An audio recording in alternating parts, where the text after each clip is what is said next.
Yeah. That's cool. Okay. You're so smart. And then and we got another participant. Yay. All right. Who are we talking? All right. Excellent. I'm trying to see who else we got attending. Oh, wait. I can look over here. We were just talking about you, Jess. That's right. Hi, Jess. That's right. So what I'm going to do is, now that it's time, I'll wait another minute or so. How was Jess's, how was your Thanksgiving? I am sure yours is nuts, knowing your family. So it was a mix between probably venison, turkey, something else. But yeah. Oh, so thank you for doing it. Yes, allowed to talk.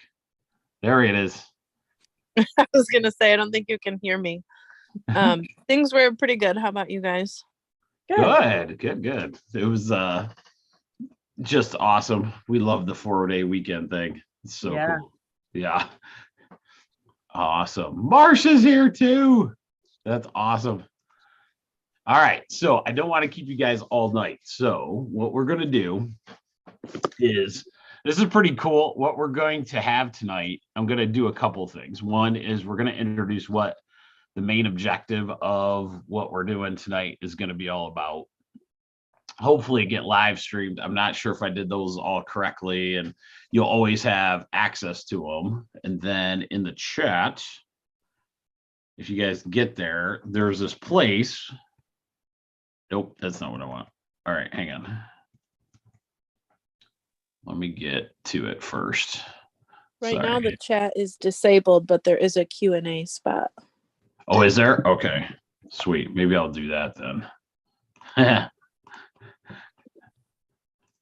All right. Let me put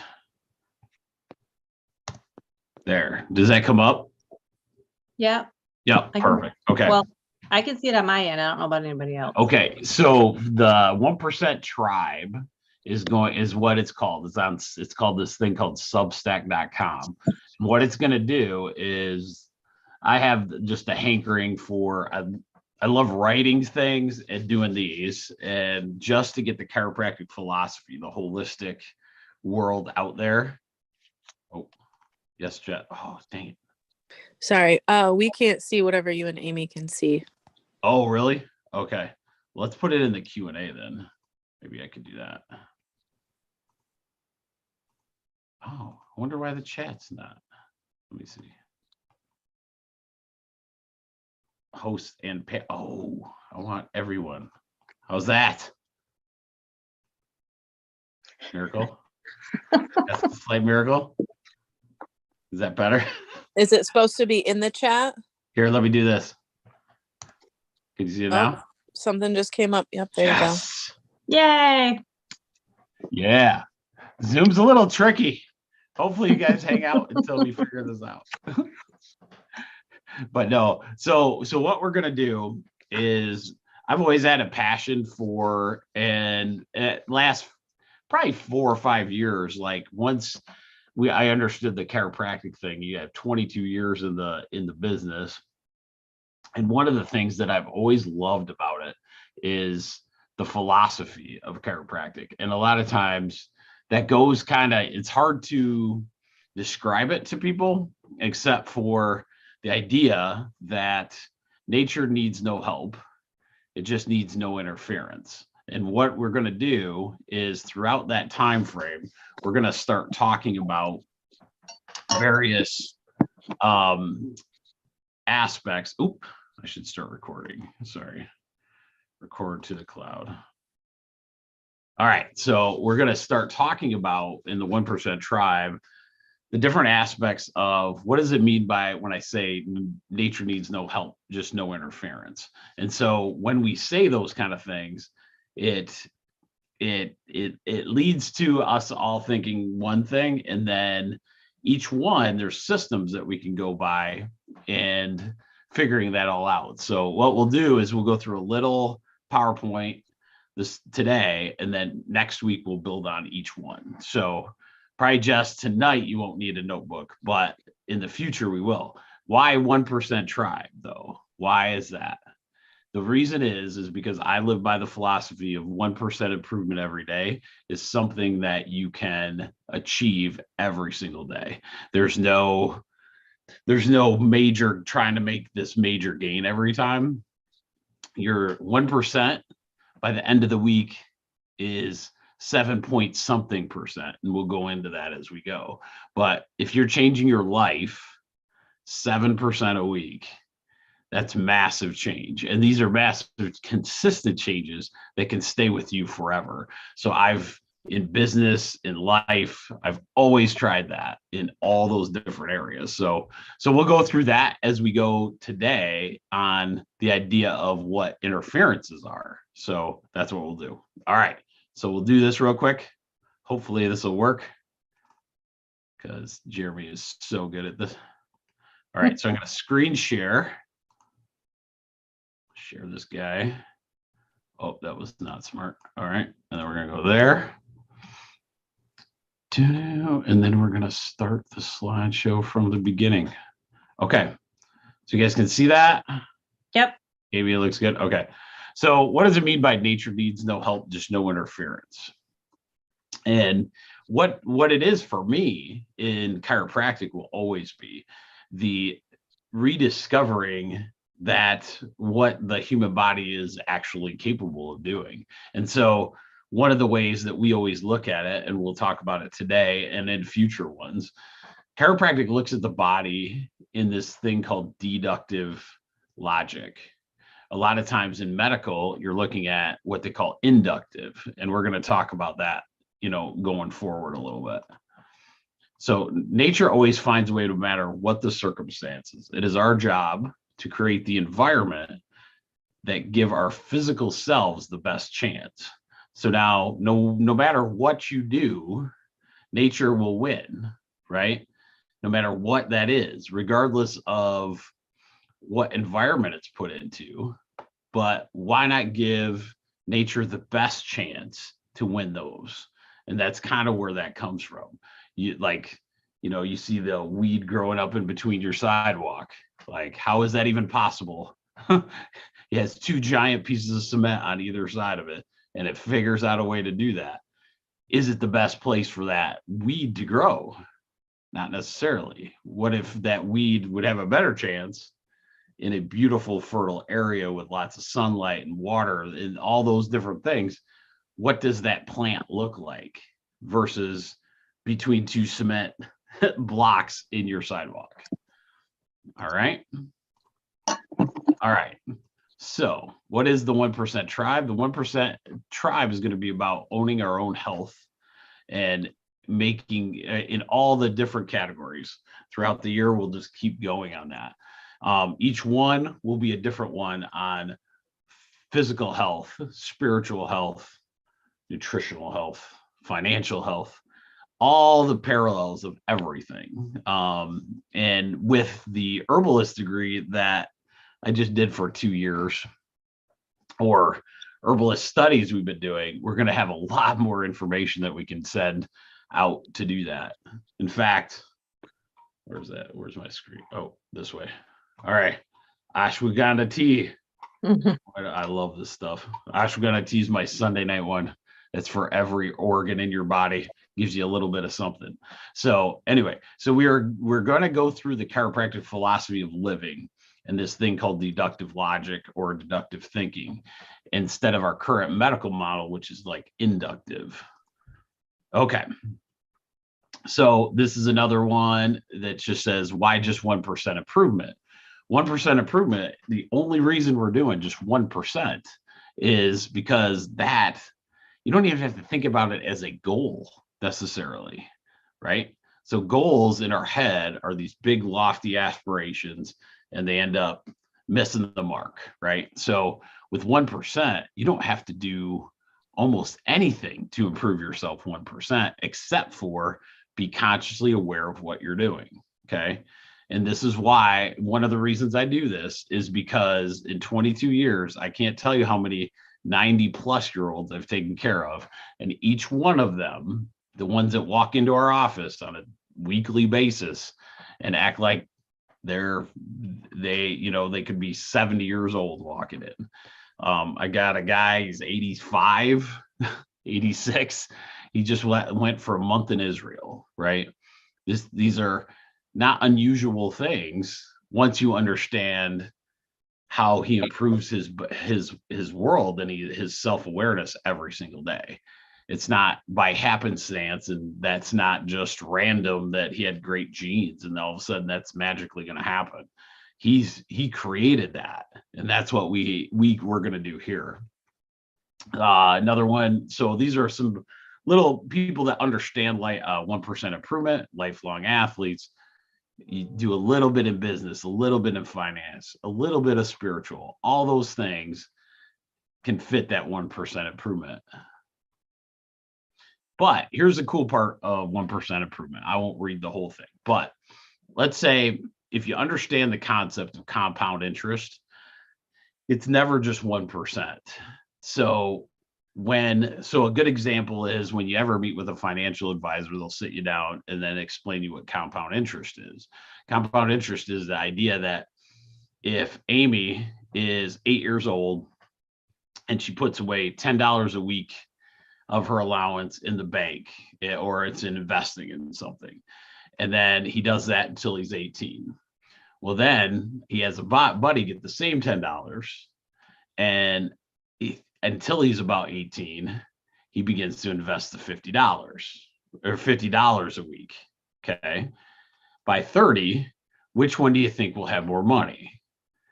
And I think the ratio comes out to, because of the percentage and the gains over time, that the person with $10 a week in the beginning when he was 8, and that 10 years he has on his friend, the one that started when he was 8 years old will have more money.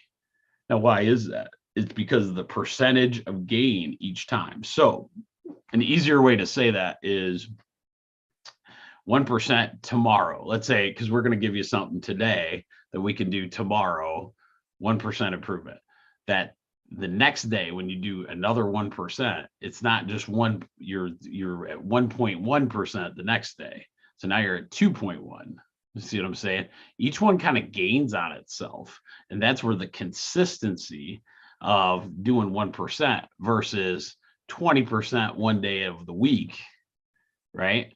20% one day of the week, and then nothing the rest of the time won't give you as many gains as 1% per day, because you keep growing it. You keep escalating it in that, the magic of that. So that's why, if that made sense, hopefully it did, but that's how I think about it. So as you go, by the end of the week, you improve yourself 1% every day for 7 days. It's not 7, it's, let's say, 7.7, right? And so you gain this extra stuff by being consistent with your day every single day. All right.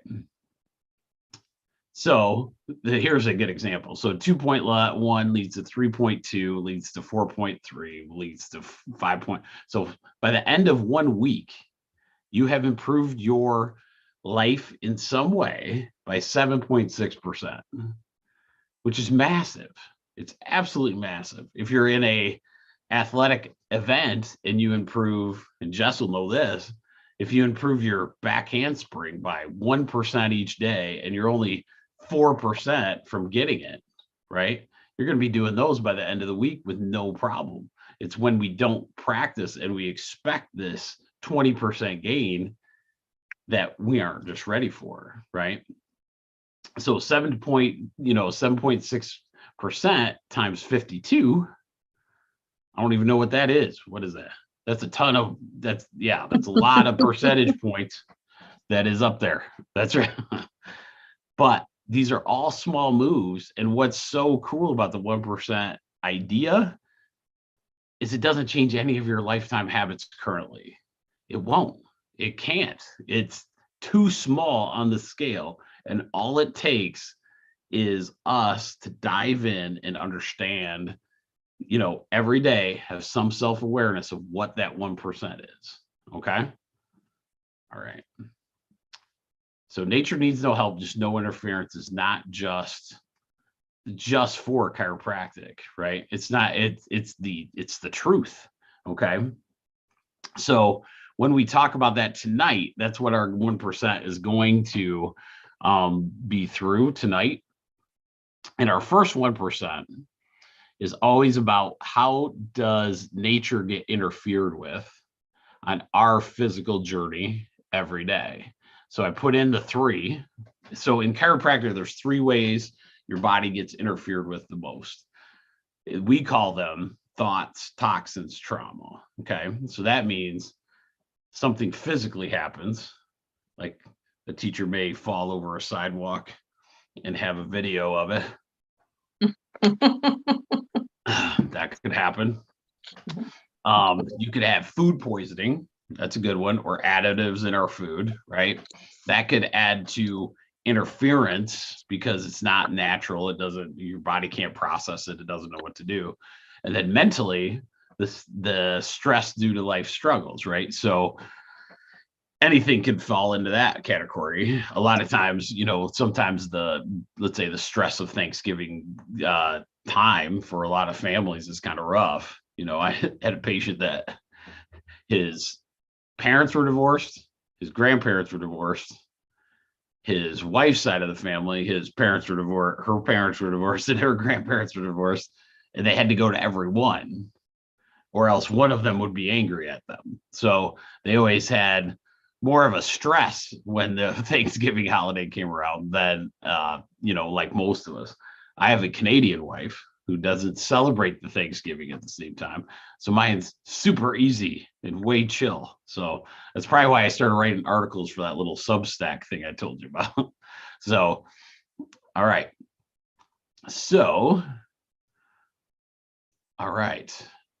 Let's talk about that. So what are some of the, some of the most pressing ones that we see currently are big time on in the physical world is like a job that you sit all day, right? Sitting all day interferes with our body's inherent and innate ability to move around. We're supposed to, it's standing wise, we're supposed to have at least our human body is designed to at least walk 6 to 8 miles a day. I might be even wrong on that.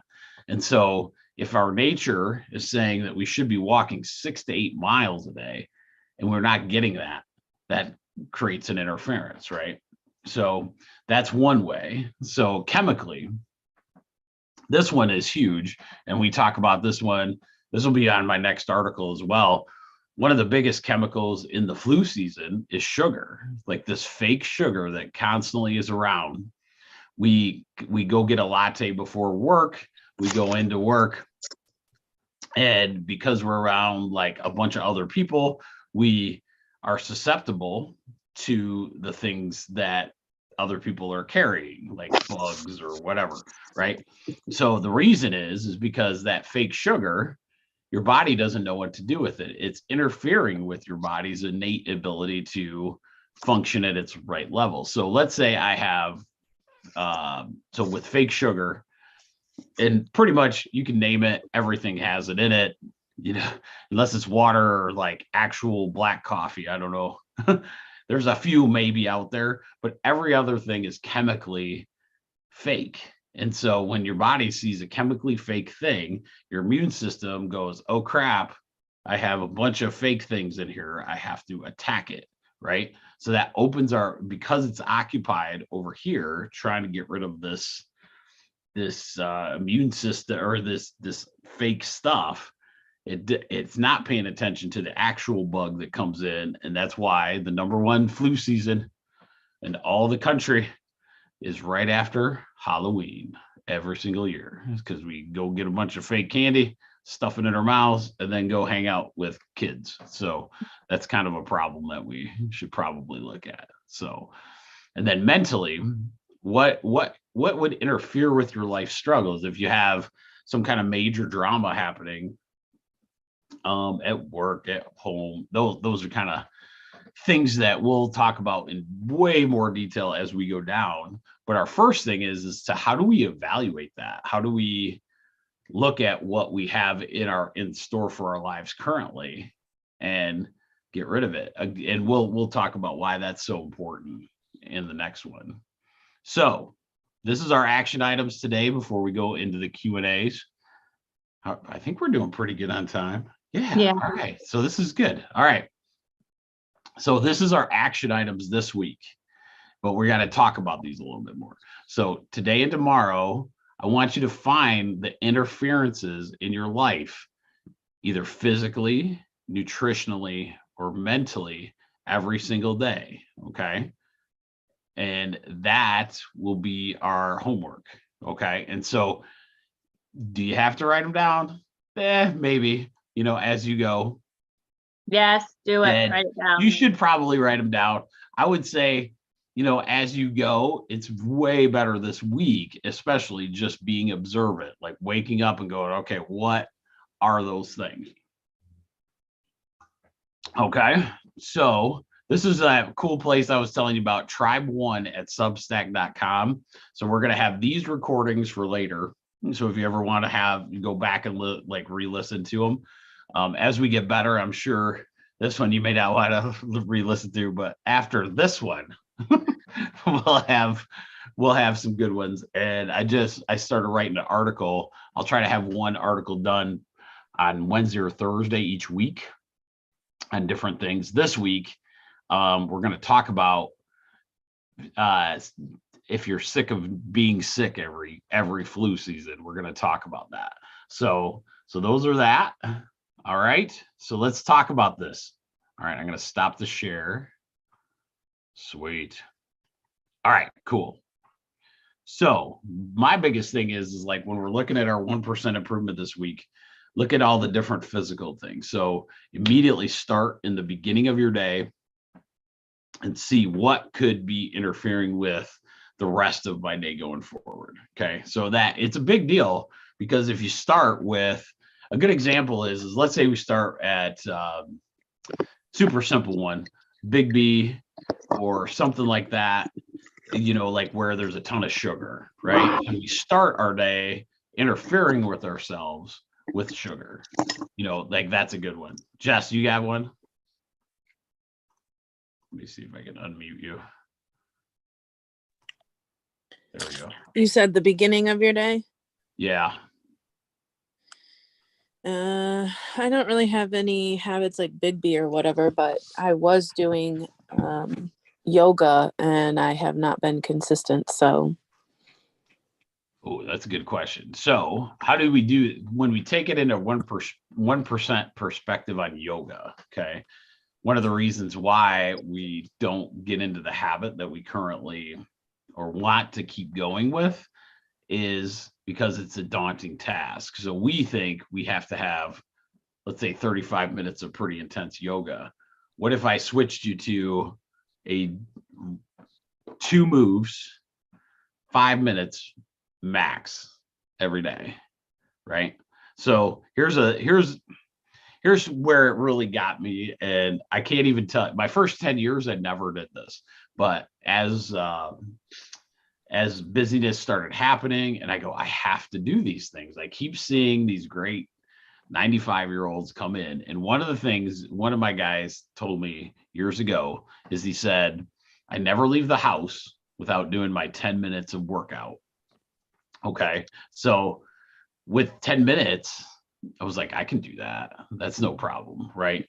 So this is crazy, but this is what I do before I go. So I wake up early and I meditate for about 5 minutes. That one, we'll go into all this later, but I do a visualization actually in the morning. And so we have the visualization, 5-minute visualization, not a problem. Go into, then I actually do a French lesson. I'm at 312 days in a row with a little thing. It's called like Duolingo. And so that's a little percentage point. And so then go to work, try to have good food, lack of sugar involvement. And then you go, and I won't open the door at 7 a.m. until I do an entire stretching routine. And so that's kind of funny. poor doctors in the beginning when I didn't have people at 7 a.m. I didn't have to worry about it, but like in the thing, I lock myself in basically in one of the rooms, and I'll do an entire stretching routine prior to working on anyone. And so then we do that. Now, and so with you, Jess, a lot of times start with two, either the most difficult or the easiest, this week. And that way, but always understand that gain you've made is worth the gain.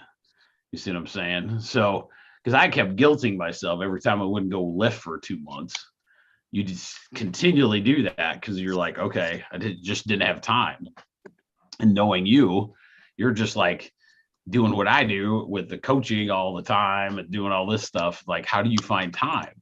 Well, 1% allows you to find that time. And that's what I really, really liked about it as we went forward, with this new concept. And so all of a sudden, 2 exercises could lead to more, right? So don't let people dictate yours. So in a sense, a yoga routine that somebody else is training or like doing can kind of lead you to be like, okay, I got to get this percentage done. But the more yoga you do, if I do 2 exercises a day forever, okay, then you're going to be better off than the hour yoga training that you forget for 3 months. Does that make sense? Yeah, that is helpful. I did kind of get to a point where, if her video was 35 minutes long, I did as much as I could that morning before I had to finish getting ready for work. But I think in order to get back into the habit, keeping it even simpler than that, just start somewhere, even if it's not a whole video, that would be super helpful.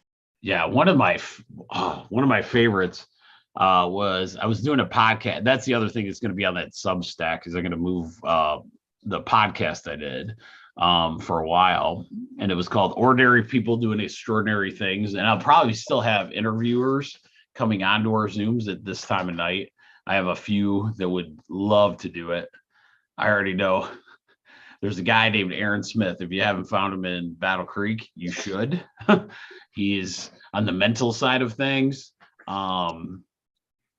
A rock star. That's all I can say. So I'll have him on at some point too on these Zooms at this time. But a lot of those things, there's a podcast I did with a guy named good friend named Chuck Brenner. Chuck Brenner he did the what it's now known on, if you ever want to watch something sweet, it's on Amazon Prime, and it's called The World's Toughest Race. It's insane. And we sponsored a team of 4 that came out of Battle Creek Marshall, and he was one of those. And it didn't get as many views as I thought it deserved, but it was probably my favorite interview by far because of what he said. He was not a runner, nothing. And then he met his fiance, now wife, right? And she was a massive runner, like massive marathon, stuff like that. So, of course, as a guy, you would constantly try to I'm going to do it, and then hurt himself because he couldn't do 30 miles or whatever. And then, so he'd just be in and out, humming and hawing. And his wife was, just nonchalant, no big deal kind of thing. Well, one thing he said in there that I thought was so funny was just put your running shorts on. Just put them on and then take them off to the next day, right? Put your jersey on or your entire running outfit. Get up early. Don't go, right? It doesn't matter. You're making these initial motions that will make it part of your life going forward. And that's really what the 1% is about. It's not about going, what do they call it? The January thing. It's coming up. Everybody Resolution. Yes, they'll do the resolution, but the problem is I want life-changing habits. I want stuff. If I'm going to do them like this, like the Substack we're watching, it's going to be me writing, which I've always loved to do. But it's really a selfish move because I'm going to be able to teach you guys the chiropractic stuff that I've always liked and write about it, in the same side of we're gonna improve. Hopefully, everybody else will get something out of it. So yeah, so that's one way to do it. So hopefully I'll have those on the Substack as well. I think I figured out how to get them relocated into that location, so that'll be sweet. So I'm trying to think of anything else to add, but basically today, what we're going to do tonight is we are going to look at our interferences. What are they? Oh, did you write some down already? What are yours? Creamer in my coffee in the morning. Boom. What kind is it? Is it fatty? If it's got No. good fat, okay. No, So it's just like sugar. it's plant-based. Yeah, there's like 4 grams of sugar in 2 tablespoons, and I put way more than 2 tablespoons in my coffee. Way more. I got Rachel to switch to black coffee, which is shocking to me, but it is to me too, because that is hard. I try different kinds of coffee and I just can't do it yet. But I'm focusing on less creamer in my coffee. Good job. Good job. Not meditating, consistency, too much screen time, not stretching at night consistently, and getting 8 hours of sleep. Yeah. See, there's one on there you can't predict how many 8 hours of sleep you're gonna get. I never. If I get a solid 6 to 7, I feel pretty good. Yeah. Yeah. So that's the biggest thing is like, as you go, figure out stuff that you could actually achieve per day. Yeah. Good example. Here's a good example we can go into if you like the idea of meditation, right? So let's say you miss it in the morning, right? So you miss your time, but we're talking 1%, right? I'm only talking 1%. I only got to get the 1%. So what I'm going to do is in between patients, I'm going to take a big deep breath with your stomach and your chest and blow it all out and just do it as they're talking, right? Find that meditative state and do it a few times throughout the day. Why? Because you missed your meditation time that was dedicated, right? And then something happened, Sadie screams at you at 3 a.m, and then you're like, oh, I'm off my game, right? There's other ways. You still have to live, right?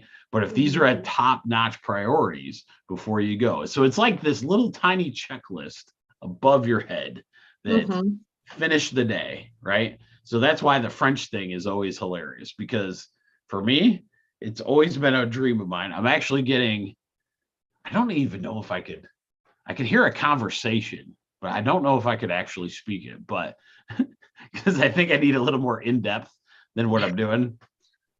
But it's like a 3-minute lesson on this like Duolingo thing. But I understand it and I'm flying through it a lot more. Well, let's say I miss it, right? So I miss it in the morning, whatever happens. Then at the end of the day, that always is in there as one of my top freaking priorities. Why are these top priorities? Because they're part of your self-improvement all the time. And so that's what we have got to get good at. We have to understand like these things are the things that are important. Like they're above a lot of other things. And you're talking a few minutes a day, and that I think is the most profound part to me, as we go, especially in this journey. We're going to keep adding things. Like next week, I believe it's going to be my first herbal talk. So that'll be pretty fun. We'll talk about different, probably anti-inflammatories where I'd go. So that one will be a little longer and you guys will have more questions on that. But how do you introduce that in the week coming forward? Right. So that's what I really want you to focus on as we go. I'm trying to think. Anything else you had? Or you got your list? Jess, you had anything? I think she's good. Sorry, I was slow to mute. Sugar, stress, exercise. Stress is probably my number one thing. I have to figure out how to manage better. Yeah. Stress is always a tough one because it's very individual. And when I hear the word stress, most of the time it is. So I got lucky in a years ago in understanding this role, because for me, the overwhelming part of all of it was, how can I be the best, let's say the best chiropractor I possibly can? And then I would see a bazillion people, right? And so what was happening is that stress of seeing that many people and then not taking care of my own self started to make those stress pieces harder, more it became harder and harder to keep up with those kind of things. When I learned that, like, the little 1% improvements that we're going to do throughout this are more important than my actual day, like how my work goes, anything, then I understood, then the next day I get to compound that. Good example, when 10 years ago, I wouldn't exercise because I thought working on a chiropractic, adjusting everybody, would get me physically tired enough where I physically didn't have to work out that much. So I'd hit willy-nilly, never do cardio, nothing like that, all the fun stuff, right? So then, as your day goes, you're fatigued about 5 o'clock at night. So, and right, as soon as you get home, you're just a lump on the log. And I'm going, this isn't good. This isn't right. I wanted to be that healthy dad that like loves hanging out with his kid at the end of the day and doing stuff. So that's when I was like, I can't be right. I can't be right that the stress of my day is causing this to happen. So then I learned I wasn't basically physically in shape enough to do what I was doing. And so that's when the working out all the time started happening, right? So I started improving that, started with a 5-minute workout that would kick your butt, right? So something really, I knew I had to do something. So I'd jump on a treadmill, whatever, right? And then all of a sudden I started having a bunch of energy at the end of the night where it didn't wipe me out. The hard part now is when you get these little 1% improvements and you have this self-awareness too, then when you have vacation, that's what messes me up more, because my whole schedule is off and like sleeping into this time. And then like, wait, I got to get all this stuff in before, right? So a lot of times you'll notice once you start thinking in this terms of little improvements every day, your checklist always starts with you in the front end of it. And once you start doing that, you're going to be better for those people that you want to be better for, like at the end of the day and future days. And it's just those little tiny improvements over that time. Amy brought up the sugar thing. She switches her creamer to pure fat creamer, right? So you can do that. Now she has this immune system that's not fighting anything because it's pure fat instead, right? So your immune system knows what that is, so doesn't have to fight that off, never gets the sickness, then it moves on to the next that, right? So now you're not getting as sick, maybe didn't get the flu this time. Now you can be around for the kids thing that you were like, oh my God, I'm gonna die kind of thing, right? So that's kind of what the concept is as we go forward. But do you guys have any other questions for me? You guys good? Nope, I like it. Sweet. This was fun. I appreciate you guys doing this. I Yeah. saw Marsha was on for a minute, but that's all right. Shoot. So I'm gonna stop the recording now. This is gonna be all right. And I think I can